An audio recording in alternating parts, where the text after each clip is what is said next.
विदर्भाची कुलस्वामिनी असलेल्या अमरावतीच्या अंबादेवी आणि एकविरा देवी मंदिरात शारदीय नवरात्र उत्सवाला सुरुवात झालेली आहे।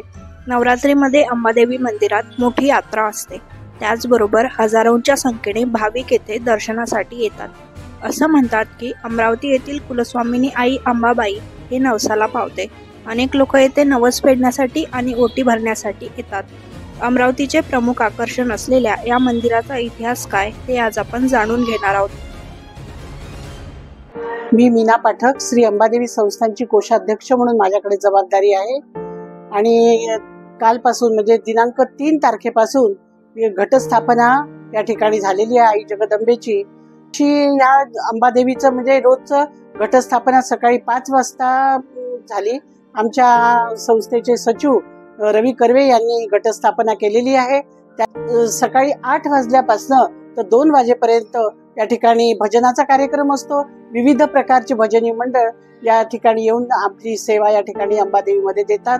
त्यानंतर 2 वाजता या ठिकाणी जोगवा असतो आणि वेगवेगळ्या प्रकारचे कार्यक्रम असतात। 11 वाजता 11:30 वाजता 11-11:30च्या दरम्यान आई जगदंबेला नैवेद्य केला जातो। नैवेद्याची आरती होते आणि नैवेद्य झाल्यानंतर लगेच कुमारिकेचं पूजन आणि सवाष्णीचं पूजन या ठिकाणी केलं जातं। हा कार्यक्रम नित्य नेम असा आहे। गेल्या अनेक वर्षापासून हा कार्यक्रम सातत्याने सुरू आहे।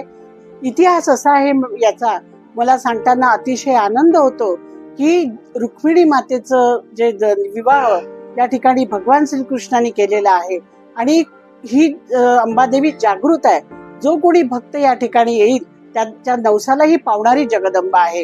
ही नुसती अमरावती पुरती जगत जननी नाही, तर अख्ख्या महाराष्ट्राची आई जगदंबा ही स्वयंभू असल्यामुळे लोक भाविक भक्त दुरून दुरून हिच्या दर्शनाला या ठिकाणी येतात।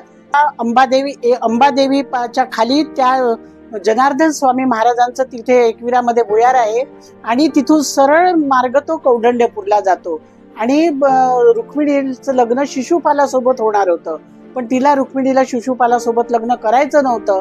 म्हणून तिने प्रार्थना केली की मला श्रीकृष्णासोबतच विवाह करायचा आहे।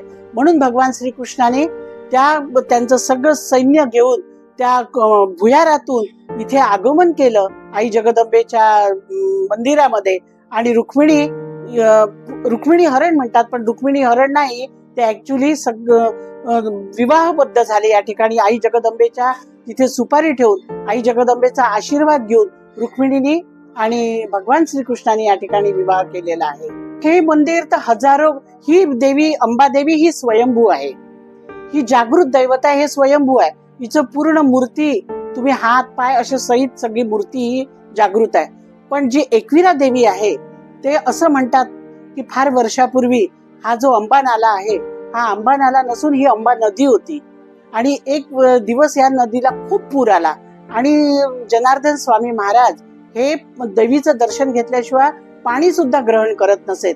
म्हणून त्यांनी देवीची प्रार्थना केली आणि ते जे अंबा नाल्याच्या बाजूला जे एकविरा देवीचं मंदिर आहे त्यांनी तिथे बाण हे केला आणि ती देवी बाणावरची आहे एकविरा देवी।